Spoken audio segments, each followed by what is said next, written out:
বন্ধুরা, এরকম অনেক মানুষই বলে আর আমি এত পূজা পাঠ করি কিন্তু ঘরে কোনো উন্নতি নেই, এবং কি আমি ভগবানকে পূজা করছি, ভগবানের পূজার ফল আমি পরিপূর্ণভাবে পাই না। বন্ধুরা, আজ আমি এই ভিডিওটির মাধ্যমে সেই সব বিষয় নিয়ে আপনাদের সাথে আলোচনা করব। বন্ধুরা, আসলে জেনে বুঝে কিছু মানুষ পুজোর সময় কিছু কিছু ভুল করে থাকে, যার কারণে পুজোর ফল না পাওয়ায় পুজো অসম্পূর্ণ থেকে যায়। এমন অবস্থাতে ভুল পদ্ধতিতে ও নিয়ম মেনে পূজা করলে বা অশুভ প্রভাব পড়তে পারে। আসুন বন্ধুরা, আমরা জেনে নেই বাড়িতে বা মন্দিরে পূজা করার সঠিক নিয়ম বিধি। এবং তার আগে আপনিও যদি চান মাতা লক্ষ্মীর আশীর্বাদ সবসময় আপনার উপরে থাকে, তাহলে এই ভিডিওতে একটি লাইক করে কমেন্টে জয় মাতা লক্ষ্মী জয় লিখে কমেন্ট অবশ্যই করুন।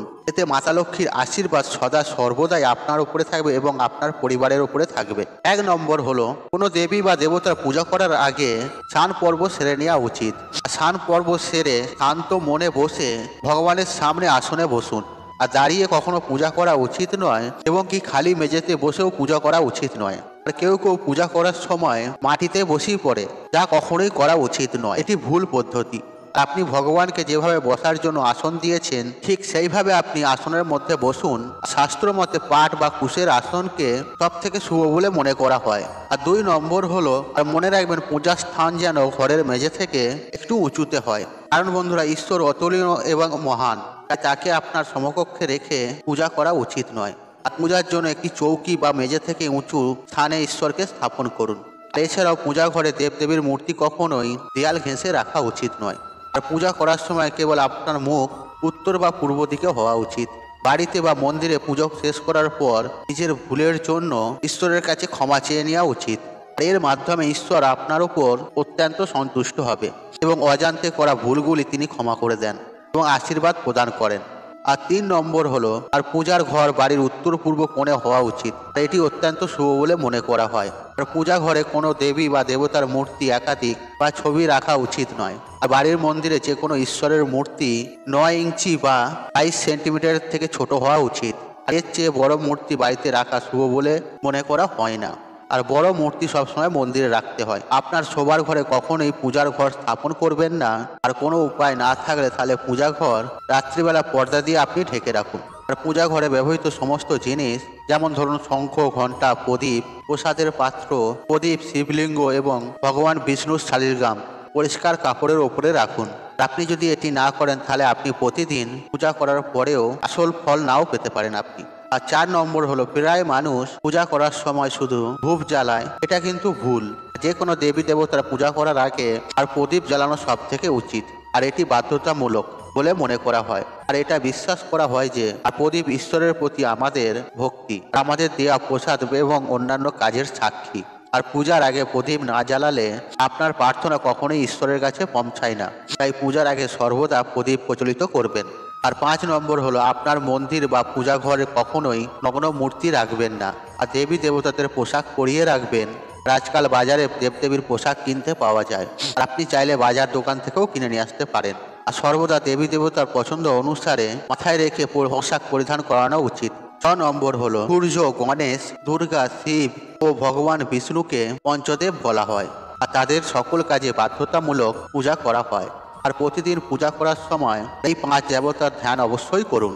আর এটি দেবী লক্ষ্মীর আশীর্বাদ ও সমৃদ্ধি নিয়ে আসে। এছাড়াও আপনি যে দেবী বা দেবতার পূজা করেন না কেন, সর্বদা প্রথমে গণেশের পূজা করা হয়। যে কোনো যজ্ঞ বা শুভ কাজ করার আগে ভগবান গণেশকে প্রণাম করে শুরু করা উচিত।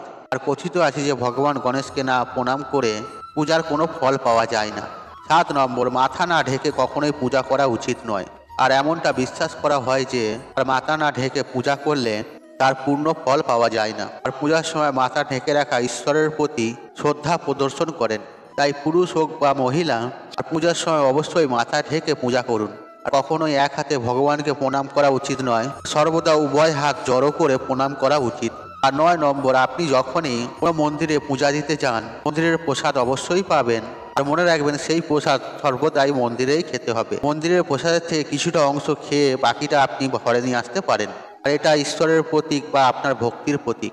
এছাড়াও আপনি যখনই কোনো মন্দিরে যাবেন, আপনাকে অবশ্যই একবার ঘন্টা বাজাতে হবে।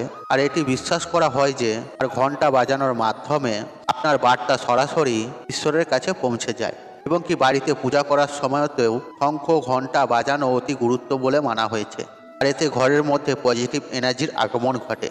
10 নম্বর, আর সর্বদা আপনি মনে রাখবেন আর একটি প্রদীপ দিয়ে আরেকটি প্রদীপ কখনোই জ্বালাবেন না। শাস্ত্র মতে যে ব্যক্তি একটি প্রদীপ দিয়ে আরেকটি প্রদীপ জ্বালায় সে চিরকাল রোগী থাকে, রোগ জ্বালা তার পেছুই ছাড়ে না।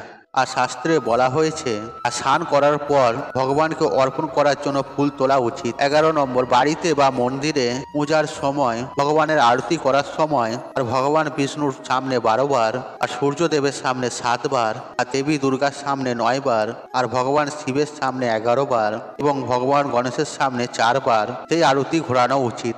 এতে পূজার ইতিবাচক ফল পাওয়া যায়। আর যে কোনো মন্ত্র জপ করার পর আসনের নিচের মাটিকে স্পর্শ করে তারপর আপনি সেই হাত চোখে স্পর্শ করান, আর এর মাধ্যমে আপনি জপের পূর্ণ ফল পাবেন।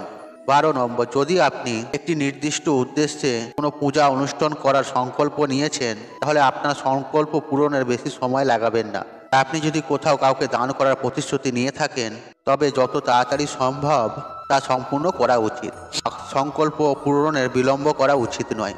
আপনি যদি বিলম্বন করেন এর পুজোর ফলাফল আপনি পাবেন না। 13 নম্বর, যে কোনো জিনিস দান করার সময় বা দক্ষিণে দেওয়ার সময় সর্বদাই ডান হাতে দেওয়া উচিত। একাদশী, অমাবস্যা, কৃষ্ণ চতুর্দশী, পূর্ণিমা, ব্রত এবং চুলদাড়ি কাটা উচিত নয়।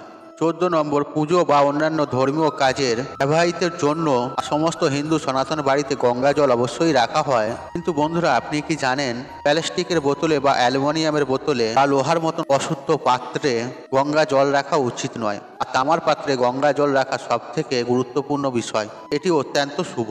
আর 15 নম্বর, যদি আপনি মন্দিরে পূজা করতে যাচ্ছেন তাহলে আপনার বাড়ি থেকে একটি পাত্রে জল নিয়ে যাওয়া উচিত। আর মন্দিরে রাখা জল দিয়ে কখনোই ঈশ্বরের জল অভিষেক করা উচিত নয়। যখনই আপনি জল নিবেদন করে মন্দির থেকে ফিরে আসবেন তখন আপনাকে খেয়াল রাখতে হবে তখন আপনি জলের পাত্রটি কখনোই খালি ফিরিয়ে আনবেন না।